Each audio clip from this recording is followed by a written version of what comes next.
Long before Sesame Street or Barney, locally produced children's shows educated our children. Houston baby boomers remember names like Cadet Don and KITIRIK. As a special treat on today's reunion show, we wanted to bring back the stars of those two popular Channel 13 children's shows, and they haven't been together since 1971. Please welcome Cadet Don, otherwise known as Al Eisenman, and KITIRIK, whose real name is Bunny Ortho.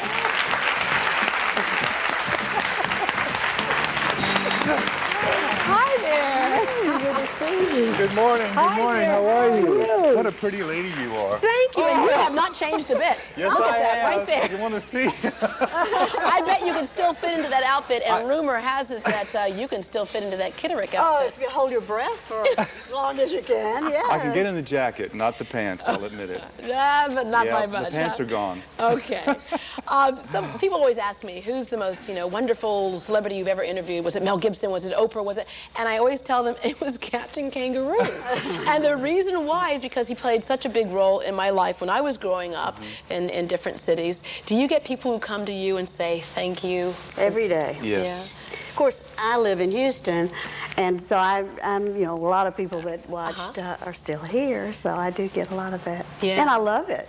And I just can't call you Al and Bunny. I have to, Cadet Don. That's fine. That's fine. I'll answer to both. Yeah. And what about for you? Is that kind of a Well, yes. joy It's been a wonderful experience because even in L.A. and Hollywood, there are people who watch Cadet Don. Randy Quaid and Dennis Quaid grew up here, and I worked on Randy's show at the Carsey Warner. It was called Davis Rules with Jonathan Winters, and Randy every day would come out singing a Seymour song, my little puppet, And I said, "Where do you get these things?" He said, "I'll never forget." And do you remember the day that the birds got loose in the studio?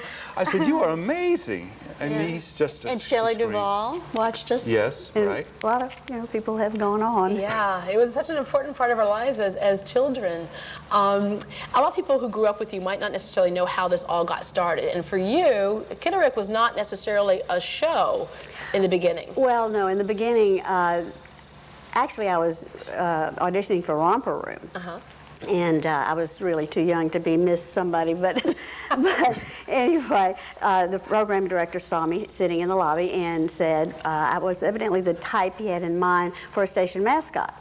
So how would I like to come back and put this, some kind of cat suit on? I thought, oh, I don't know. But we started off doing station breaks, and because there was no tape then. We were in black and white. Of course, after I went color, I was still in black and white.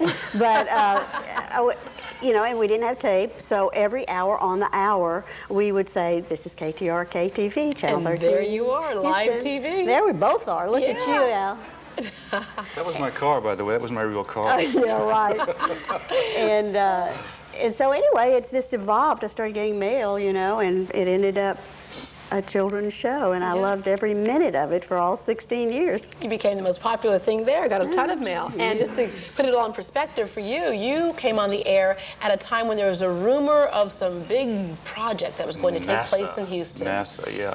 And Bill Warbridge, our general manager, was thinking way ahead. He said, "We got to get a Space Cadet show on the air," and that's what they did.